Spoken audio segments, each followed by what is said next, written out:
Now it's top of the hour. We go to Bob Grinstead in Mansfield, Texas. Bob, we have you up on the schedule for tonight. Yeah. Hey guys. Dane called me a couple of months ago and wanted me to do a demo. And I'm sitting here thinking about, how am I going to do a demo? I only have one camera, which is my cell phone. And so then I got an idea from Heather. Heather was telling me about this new video editor called KineMaster. And boy, that is so simple. I mean, everybody needs to try it. That thing is so simple to use. But anyway, I did a demo, and that's what I have tonight. I want to show you a demo on turning an angel. So let me start that, I guess. Yes, sir. Go ahead. Yeah, let me do a share screen. And whoops, that's not it. How do I? Here we go. That one right there. Okay, it has to be open on your computer at the time. It is open. I don't know. I have to open the Zoom. I mean, what do I have to open? If the program is no, it's not coming up.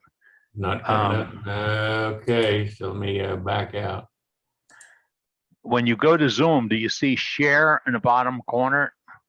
See when you share go to screen in the middle. Okay, when you click on share screen, do you see another screen on your screen with outlines and fonts? Yes, I have a bunch of different things up here. All right, one of them should be the demo you want to show us. All right, where'd Billy Bird come from? I don't know. Yeah, we're looking at Billy's screen right now. Now we're not. Okay. Okay, so let me go back here one more time and make sure this thing is open. Do you want me to be running it or something, or? No, it just has to be open, because when you go to share screen, you'll see that little screen that indicates the pieces that you can go to. Okay. It'll give you an icon for each one, and you click on that icon, and you have to say apply audio, which is down on the left-hand corner, and then press share, and it'll start playing for us. Share. All right. How about that? Now, what'd that do? There you go. I think that's it. I'm looking at. I don't know what you can see. All right, click on it. There you go. All right, something's coming up.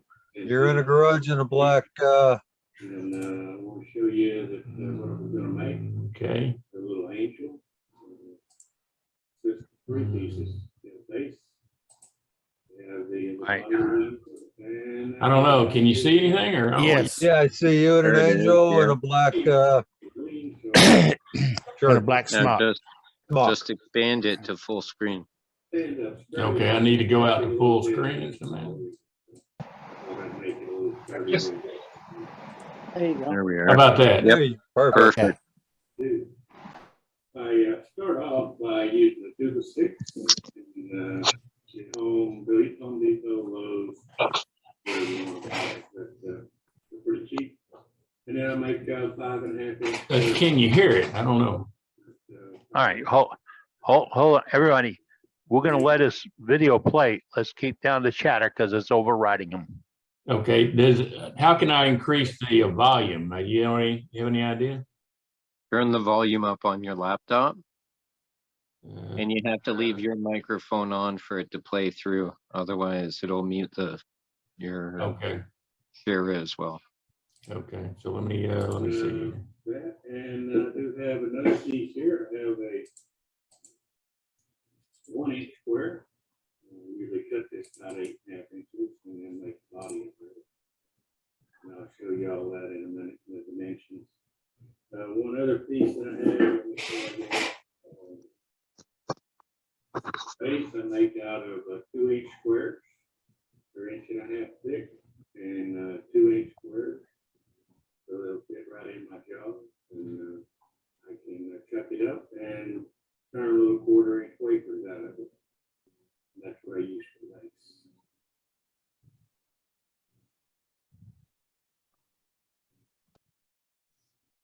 Okay, so the first thing I do is I take that block of side is going to be the top of the wing. Like this one here, these corners are rounded a little more than these are square. This is going to be the side for the tops of the wings. So I do all the marking and drilling and everything out the side.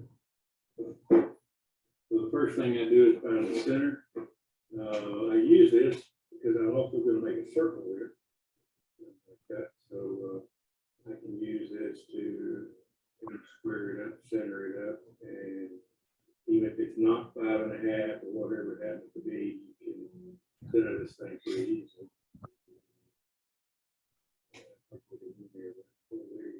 Like that. And just mark the center. And then I go around and mark the sides. And I'm going to cut these little wings off and then.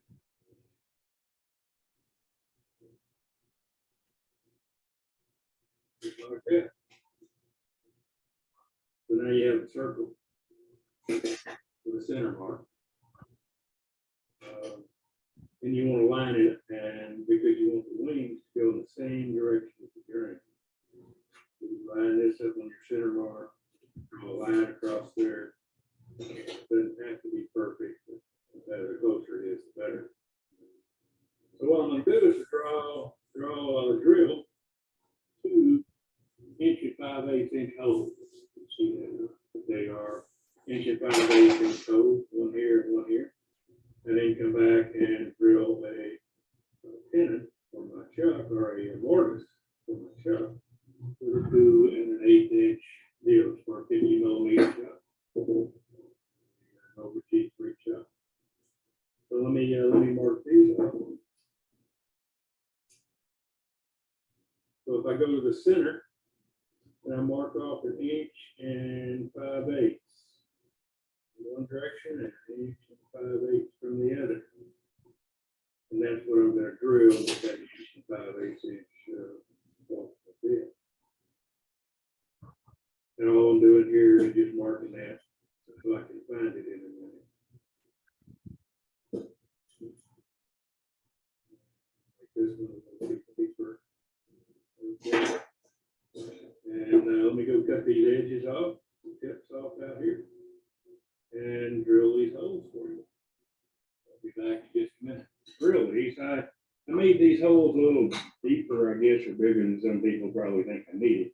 What I want to do is to use that to catch the center of my drill bit. So it makes it easier for me to find that and not drill it in the wrong place. So I put it up here and find it. Drill.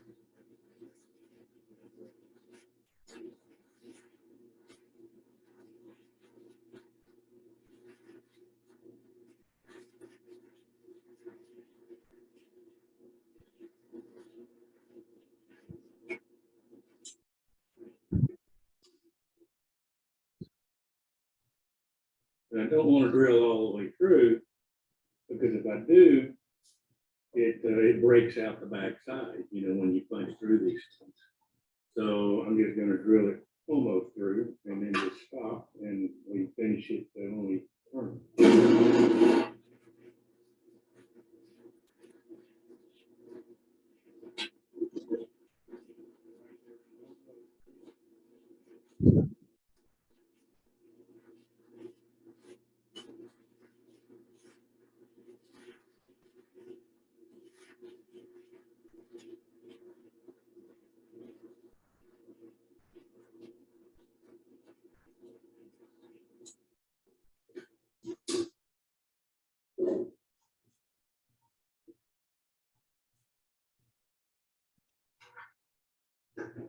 Change bits here.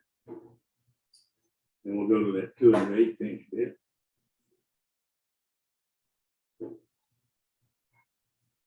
This is for the mortise, so I can hold it in that 50-degree chuck I got. I do the same thing. I find that center.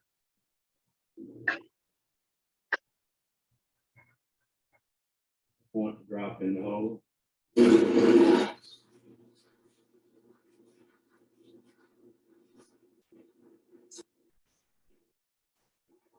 And this side you don't worry about because it's coming off anyway.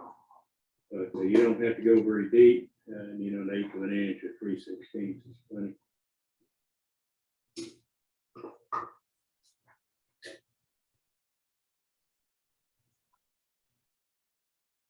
Okay, let's put the cup and turn it on.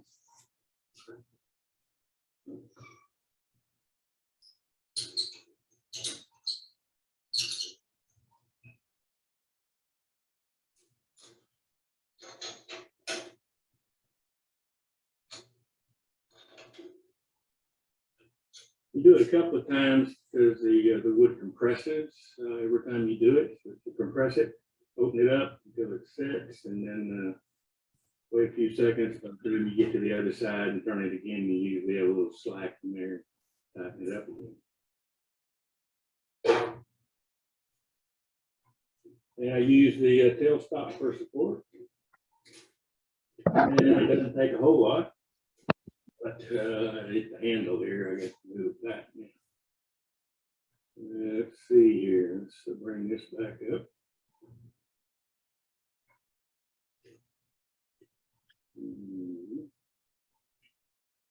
Maybe about like that. And go ahead and set this.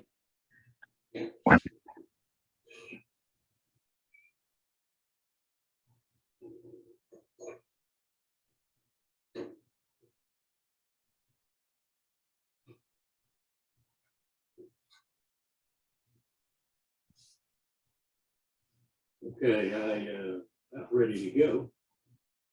Make sure my camera's still going. It is.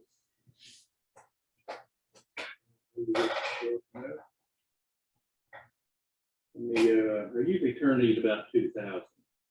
I'm not used to really, normally don't turn things fast, but I do these, so it seems like it works better. So I have my holes that I'm going to hit on this side, and it won't take very long to turn this thing out.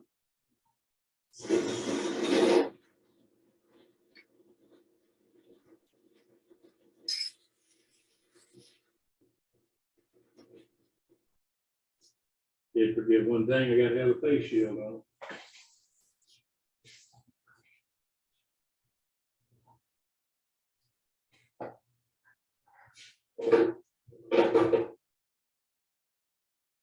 And I like to turn in gloves because it gets all the lot. Put gloves on. I know people are afraid of gloves, but just don't get close to the wood, and the leather doesn't grab like the cloth glove does. So I think it'll be fine.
If that's round enough, and it is. Got a little bit here, but I think all that'll stand out. So let me sand this a little bit, and then we'll go again.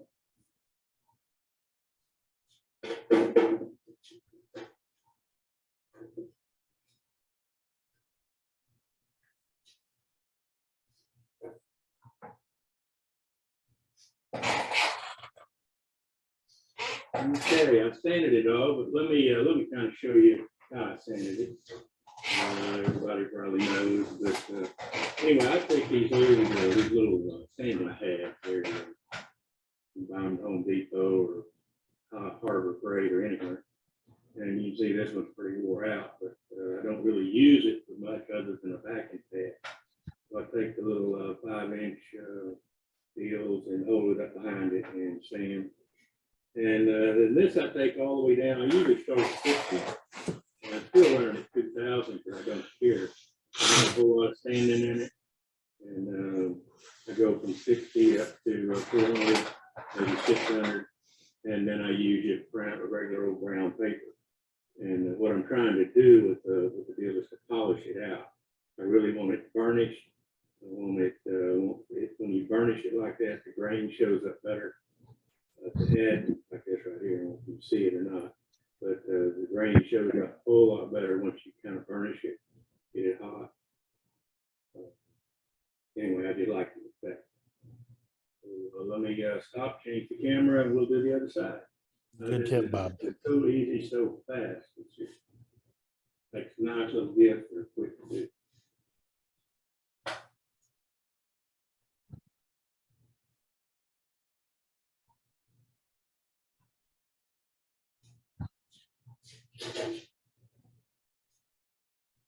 Okay, you can see on this side where I've got a little chip out here.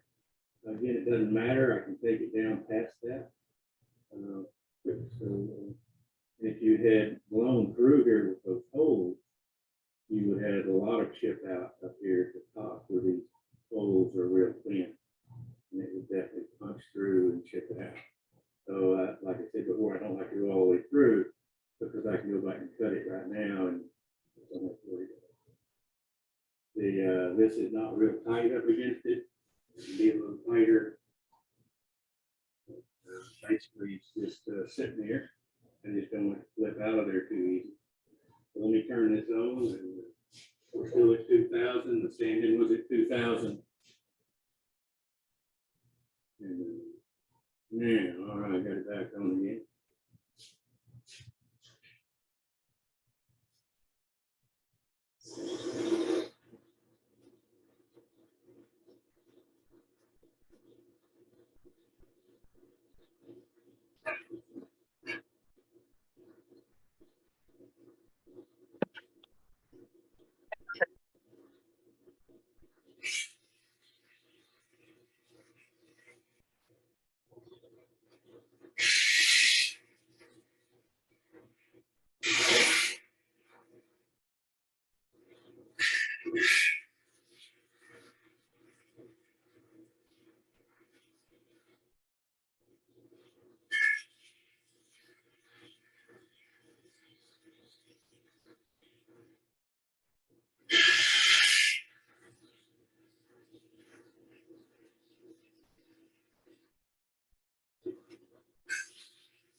Okay, let me move the camera again because I do want to show you one other thing.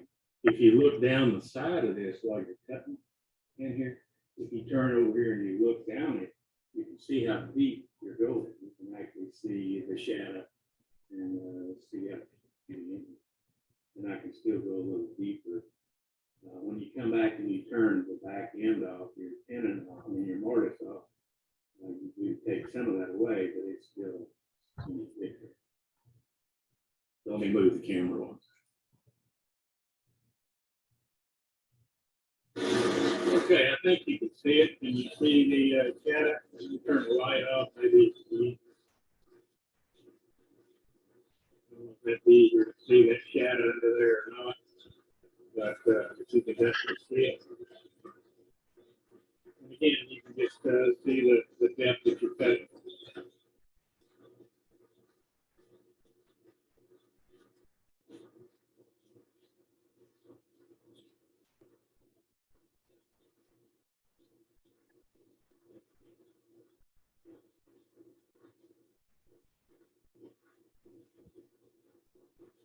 I'm gonna take it in a little further. Go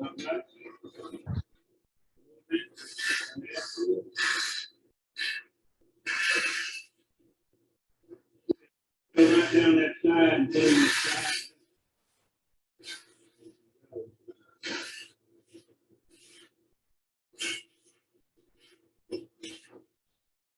Then I get back to the center, and then I just want to take it out. If I get around this camera. Don't miss another great night of high school football with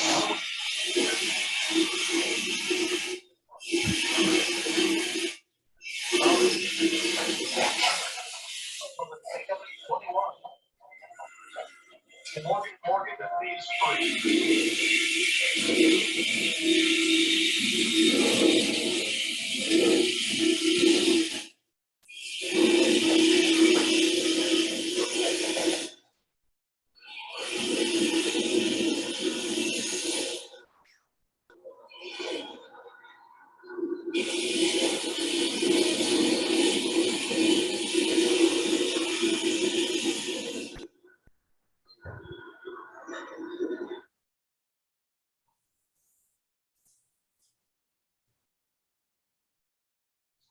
You know, once I get the thin cut about the right size, then I come back and actually size it with a wrench, a open end wrench.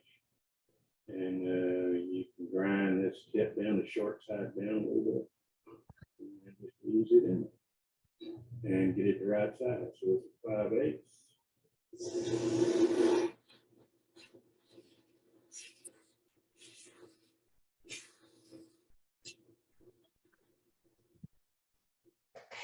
You don't feel too for it, and you put this at a wrench probably enough, maybe a little more, but you just want it to barely go in that body anyway.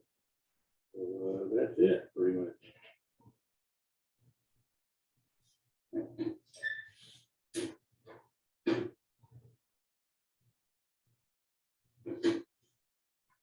Still have my chip out here. I could take that out.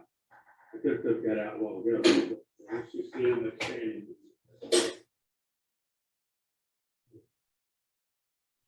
And to sand it, I use these little things that Dean had come up with, or somebody, but I saw it at Dean's website.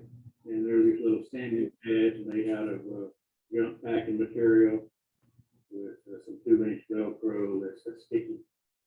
So it just glues on here. And then all you do is wrap it around here and sand a little.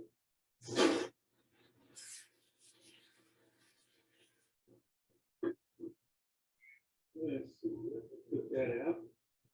So that's no longer here. My inside is sanded pretty good. Do it one more time.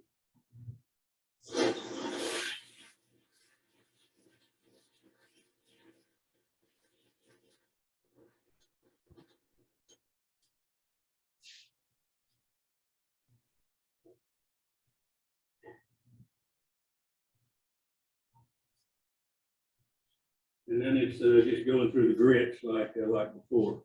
Okay, before I change the jaws out, I'm going to go ahead and turn that base plate. Again, this was a 2-inch, it was an 1.5-inch stock out of that 2x6, and I just made a 2-inch square so it would fit in my jaws. If you don't, I did this on a bandsaw. So if you don't do it exactly right on the bandsaw, when you put it in here, just make sure that this jaw and this jaw are touching. So when you tighten it down and it's cutting, it can't go any further. Then it'll stop it. It won't have any chance to move. Let me do that real quick, and we get started again.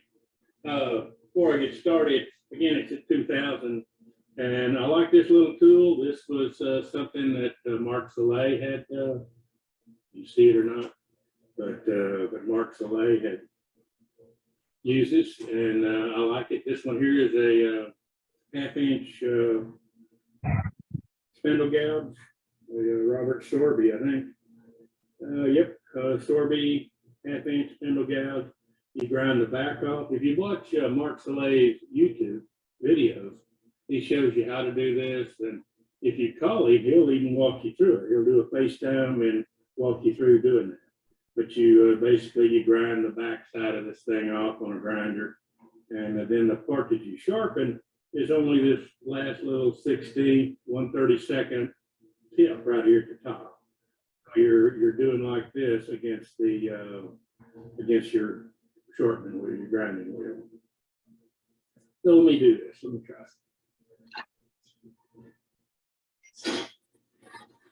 773-357.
And then I dip the inside out a little bit. Just kind of face it out. And go ahead and cancel the edge. You can sand that off, but you can cancel it pretty easy. Let me sand that.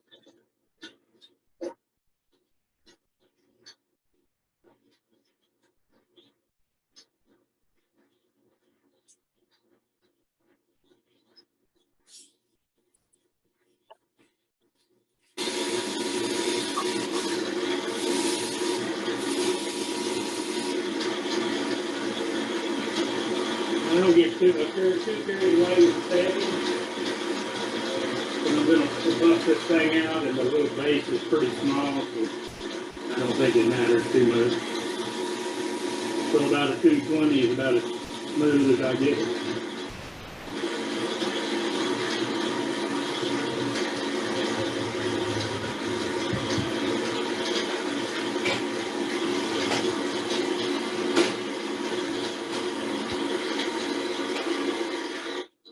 Part tool that I made out of a sawzall blade. And all I'm going to do is to cut it off and sharpen it. You put it up against your stone like that, and you sharpen this edge. And this thing works great, real thin. You make these as thick as you want, as thin as you want, and then pop it right off, and all this just stands away. Anything you have here, and then you start again with the next one, you do the same thing. You smooth that face off, camfer it, and cut the next one.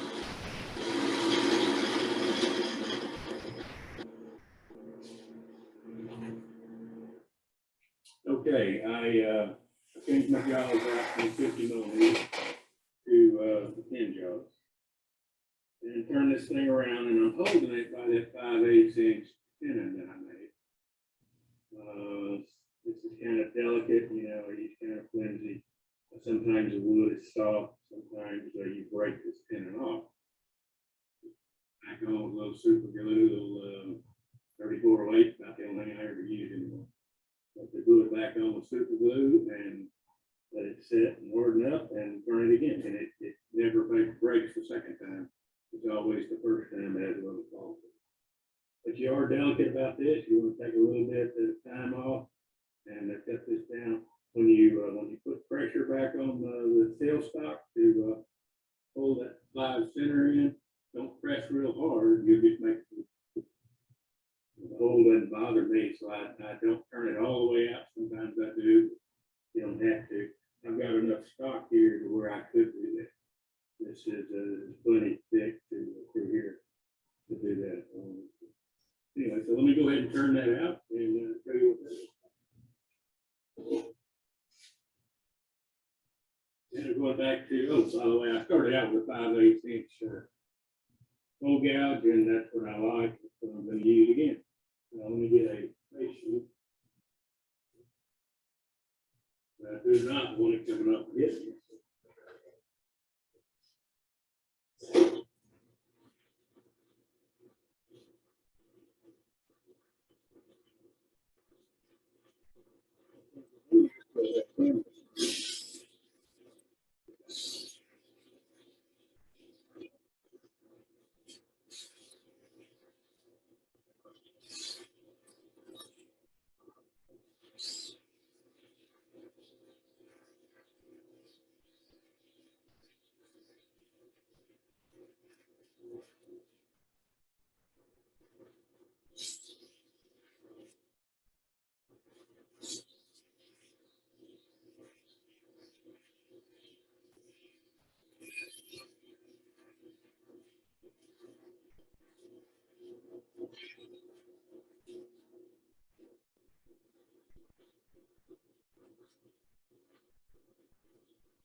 Okay, that should be it, except for taking that out. Let me go ahead and show you how to do that. Take this thing off here.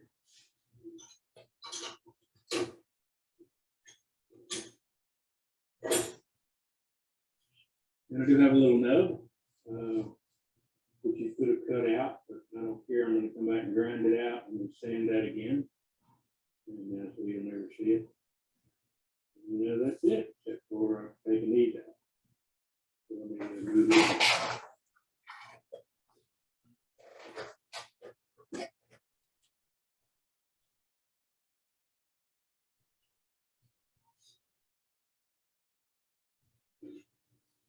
Okay, so I'm going to take that little nub off. I can see what I'm doing here. I can't really see where I'm at. So, I have a Merlin 2 wheel grinder. Has a coarse wheel on it. And that's what I'm going to use to take that little nub out.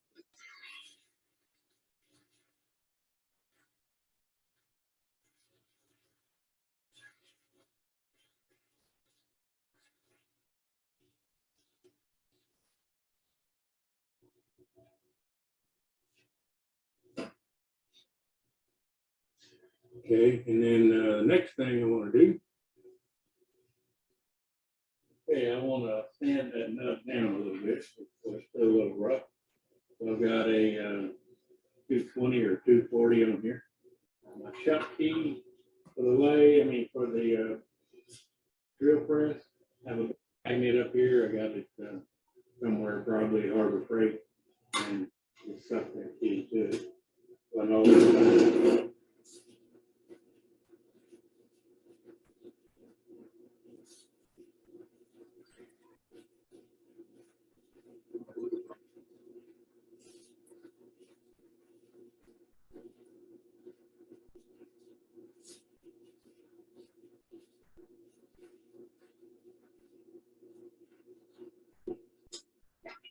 Let me change the grits. That was a 200. Let me go to 320.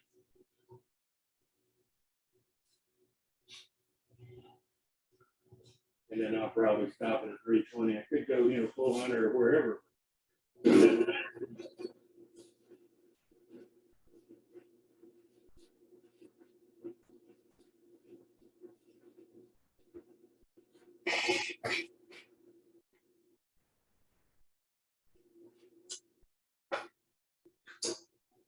Yeah, I did get most of that little divot out, but I'm not worried about it. Nobody's going to see it anyway.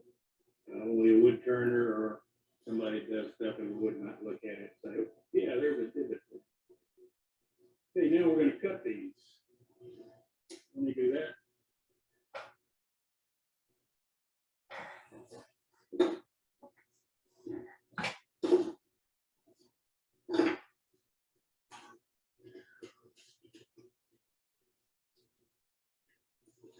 And we're just going to move over the bandsaw and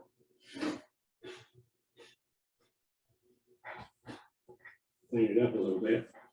Move over to the bandsaw, and we're going to just cut these out a little bit. You don't want them straight up and down, or I don't like them straight up and down, because I really want it to kind of curve a little bit.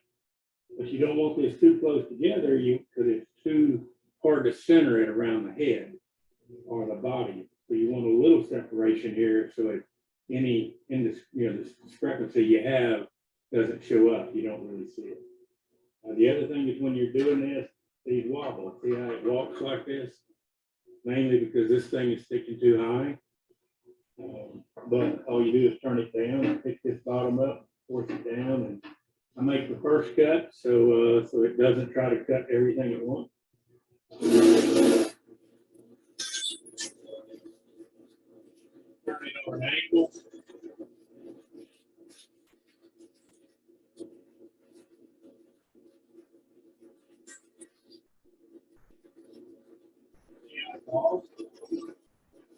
Fix that when you come back and say it.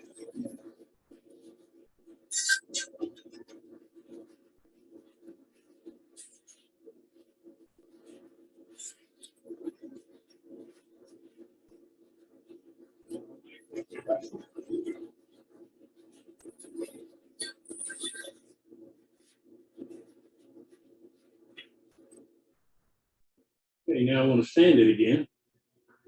This time I have a different little sanding head, one of those round ones, instead of this kind.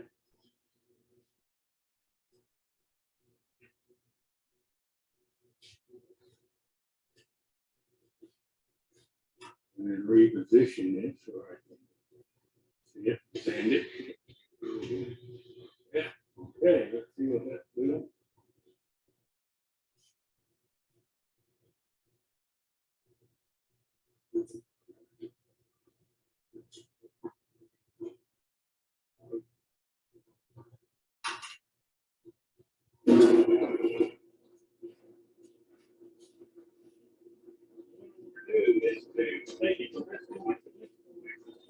Round it off. Yeah, stick it down. Round that off. Finish this up.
can put a little stick in here, see how you're doing. See, that it doesn't look too bad. They're about even, or could be about even. Even if it's bad, you turn it around and you say, okay, well, maybe this end looks better up. And it's not, you don't see the gap so bad. But anyway, that's how you kind of gauge it and get it in the center. This part right here, sometimes when you want to come back with CA glue on them and buff them out, but sometimes it swells the grain and these get bigger than the 5/8 that it's supposed to be. I use a plug cutter to come back and straighten these out. But I'll show you that.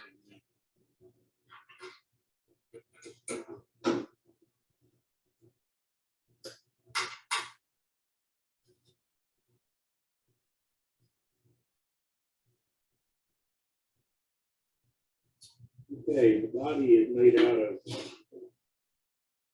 1.5 by 1.5 fine, same 2x6 that I had before. And I just need to find the center. I'm not sure, I think that might have been Dean again, but I really like it, or it might have been somebody else. This is too simple, you know, and use different ways to find it. Center finders. You see how simple that is? You just go between whatever lines are here, and that's the center. No matter if you get this in, or I mean, not the same size or whatever, you know, it's find the center. This little thing is just scrap wood with a hole in it, and something to tighten it up, a bolt here to tighten it up. And that thing works great. So we put some holes in the end of it.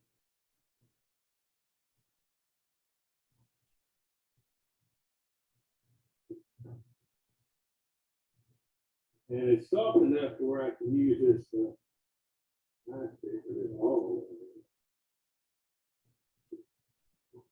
Just kind of wobble it out and make it big enough for my center or my end piece. This thing is 8.5 inches long.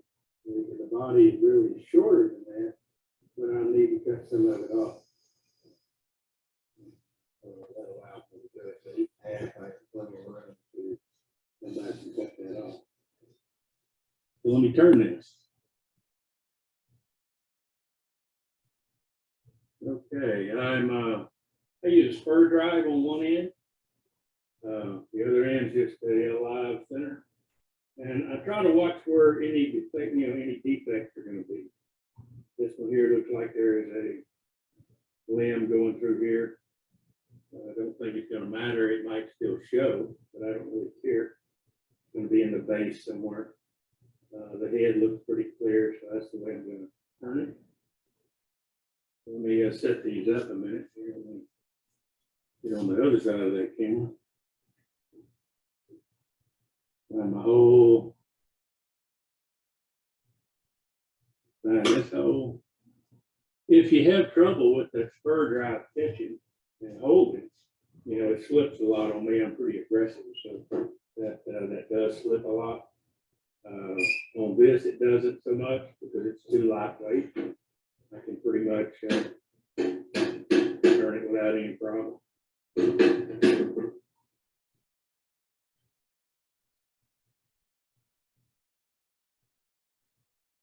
And again, I'm going to turn it to 2000.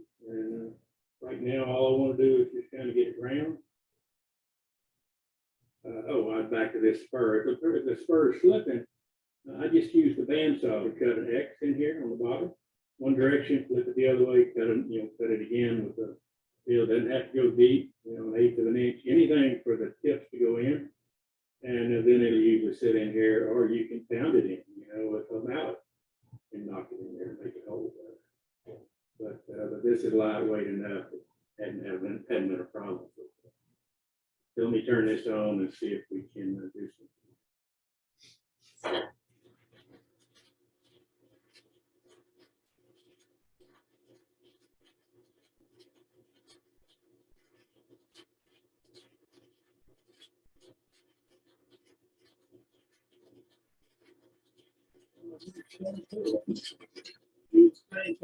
Last time.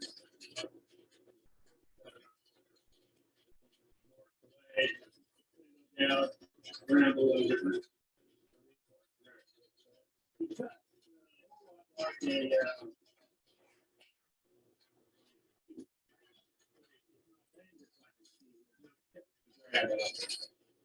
Very seldom, like even going in like this at the day, very seldom again. I do have a story stick. I like to use story sticks. So that's basically what this is.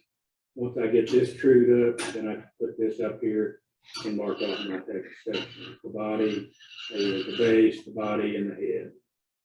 And they're just rough guesstimates anyway, because you're going to come back and redefine them.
Let me go back over this again. My pattern is really 3.5, 2 inches, and then 1 inch and a quarter. Depending on how long you think this needs to be. So it was 3.5, 2, and an inch, inch and an eighth, inch and a quarter.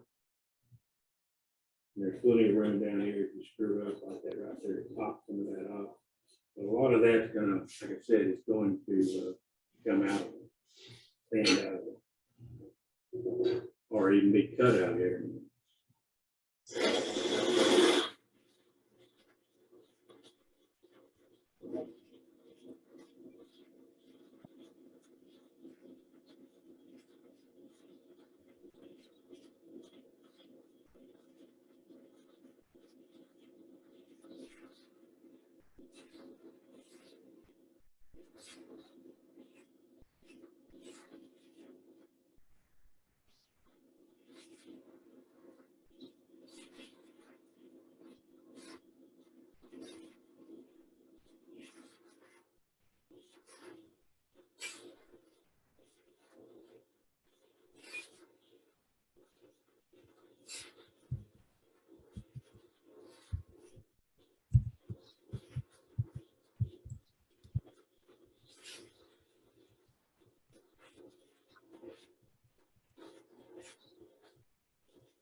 Okay, that's it.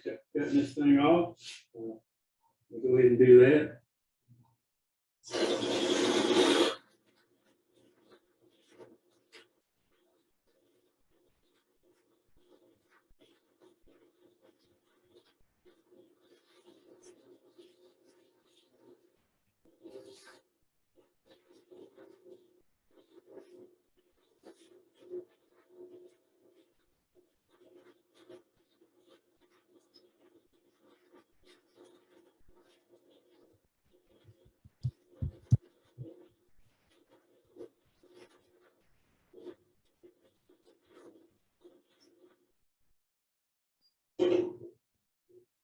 See, the knot didn't hurt anything.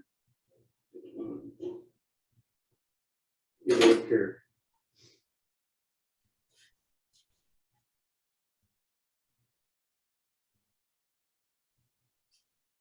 Okay, I drilled 2 more holes in it. I went ahead and ground off the base where the tailstock was sitting and sanded off the head. We got it pretty smooth. Then you drill 2 more holes. You got to have one for the wing to sit in, and you have to have a small hole up here for the halo to sit in. I think the halo thing is probably maybe 1/8 of an inch, maybe less, probably less. But this one here is 5/8. That's the one that really counts. So you look on here and you just decide what you want to show. What do you want to be the face of it? That side or this side? I think this one shows a little more, so I'm going to put it on this side. This is going to be my face, so I'm going to drill it over here on the back side. I drill them at an angle, and I drill them at more than half of this distance. So come up here a little bit past half and drill it kind of at an angle. And then center it up with the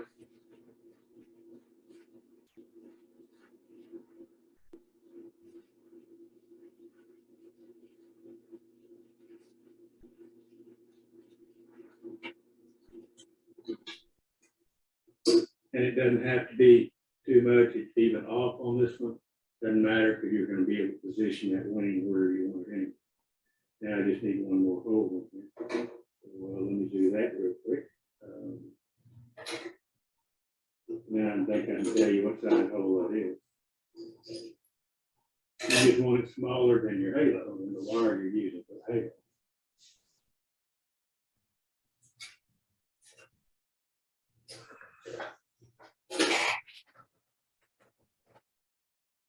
And in this case, it's 5/64, so it is smaller.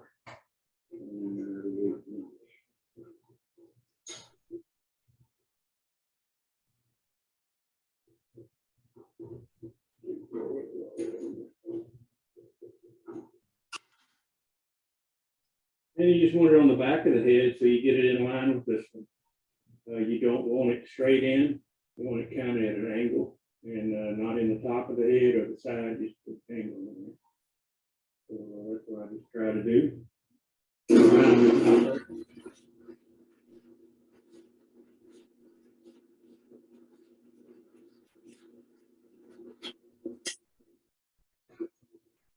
And you drill it into wherever you think, you just don't want to come out the other side.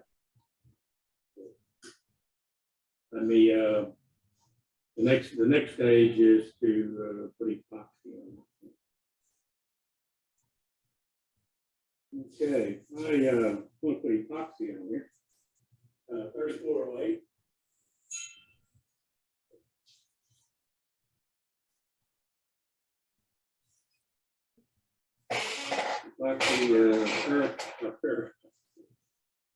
Anyway, Corfex 3408. I got to where that's about all I use. I use that, and I use that Krylon Crystal Clear on stuff that I want a heavy coat on. But most of the things is this, and just buff it out. The gloves I use, the Pro Grade hybrid gloves. They're from Amazon. I've forgotten what they were. They were, I think, about $7 a box for 200, and the CA will not stick to it. Those bleed through it at the seams. It's not the CA is too thin to stop it. It will still bleed through here a little bit where they seamed it. I think that's the only place it's bleeding through. But anyway, I still like them. You don't get a whole lot of CA on you. And since it's inside the glove, it doesn't set up as fast as the outside. On these, I really don't use the paper towel a lot, other than just to wipe it off. It's easier for me just to kind of squirt it on and rub it around.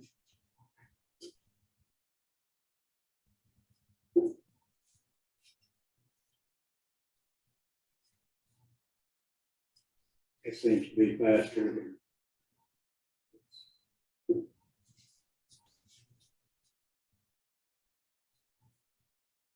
anything else.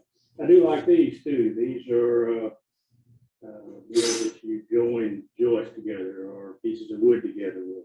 Found at Home Depot, but made like a bed of nails. And it's a good drying thing. Just put here and dry it. And little points stick up like needles.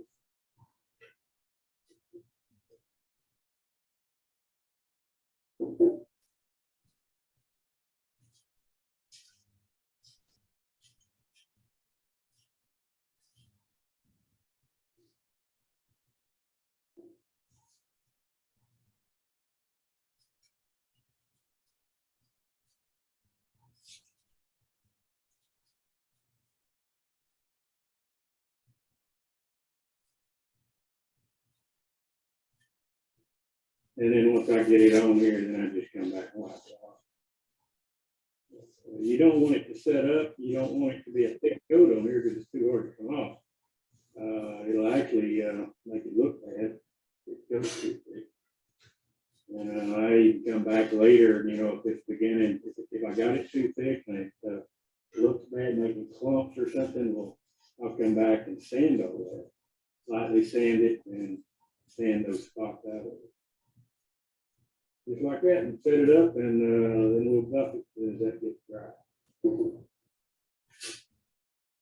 Yeah, I did get a little bit. You can feel it, but you can't see it. The halos, I get them out of number 12 copper wire, and I've stripped it. It strips off real easy. But I take that piece. 3.5 inch piece.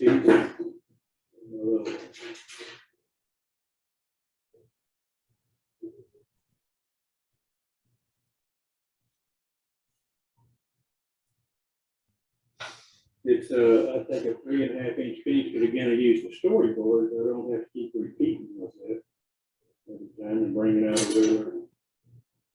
It's too easy just to storyboard, set these things up. So I have a 3/4 inch towel, and I put a slot in it so I can get the halo off. And slide this in here, maybe 1/4 inch or something. It doesn't matter because you can cut it off later if it's too long. and you just bend it around it. So it's a 3/4 inch circle. And at the end here, I just mash it on around. And doesn't matter if it's just super round, you're Well, gonna. the internet a few minutes ago. Do whatever you want later. I do come back and cut this off. It crashed my system. I had to. And that ring.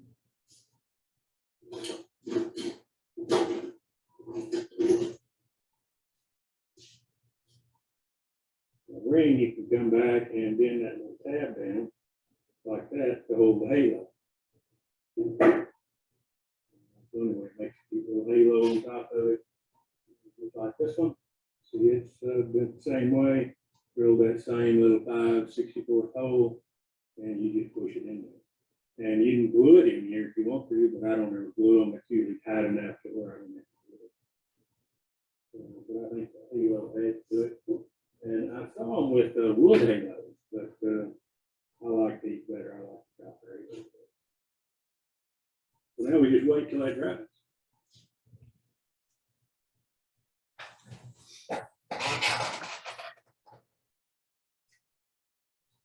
You know, when you put Sparfex on, it kind of swells the grain up a little bit.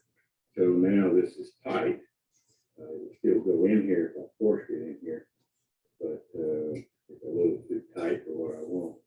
So what I do is come back with a plug cutter and resize this. So you can buy a set of these. This is like $4 at Harbor Freight for a set of 4 of them. So I got 5/8 in here, and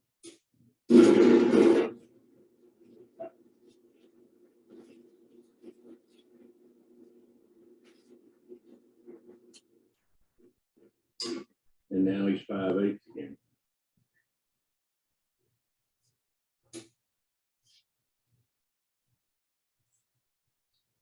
Okay, now the only thing left to do is to buff all these pieces out. I have Parfex on them, and I just need to buff them out of here. I do use a grounding strap. I get tired of getting electrocuted or shocked every time I'm sitting out here. It creates static electricity. This grounding strap will stop all that. Let me just kind of start it and show you a little bit. I buff it first with Bonex. I didn't have it on here anymore, but Bonex, it's a plastic buffing compound. And then I come back and this is with a flat diamond wheel. And then I come back with the wax wheel and buff it out again with the wax and make them pretty. Anyway, let me start that for a little bit and we'll just stop.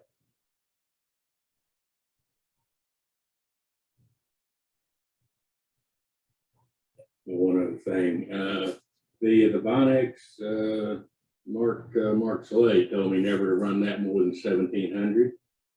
And so that seems to work all right. You go faster than that, and it tends to melt the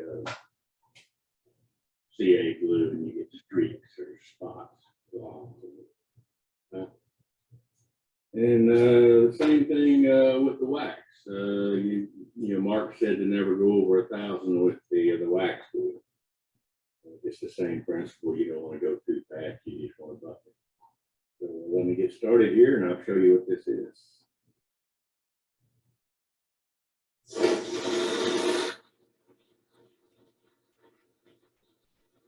Bring it down to 1,700.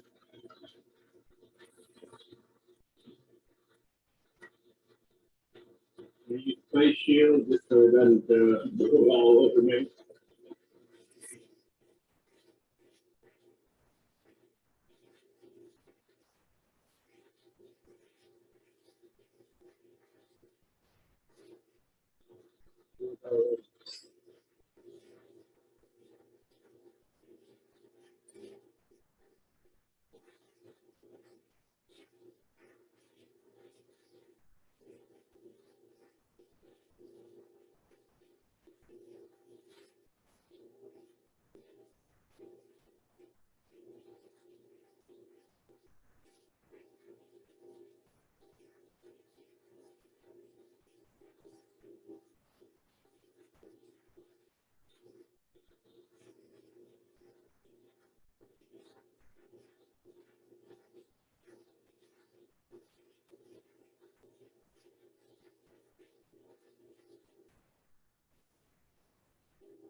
Do the other 3 feet.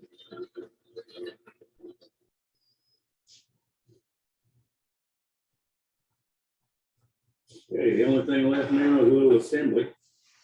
I put a little glue in here. And then this thing goes in, see, it goes in a whole lot easier now. And I can line it up where it fits. If I can show you all that. But you kind of line it up where it's kind of even on the end, so whatever looks good. Even this way, you can tilt it in and out if you wanted to, but doesn't matter a whole lot. It's just really just sitting here. So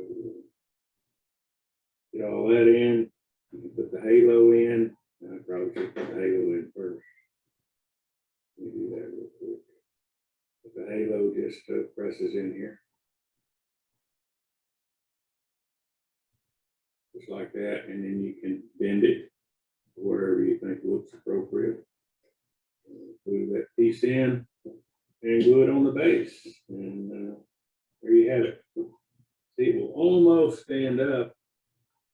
You know, if you take this off a little bit where it's not sticking out so far, it's not quite so top heavy.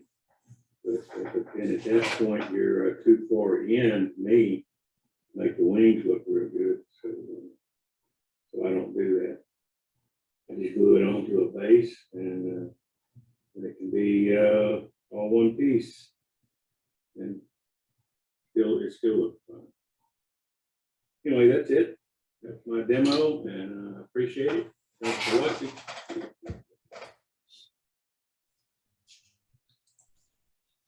Thank you, Bob. That was very good. I really appreciate it. There's a lot that goes into that little project.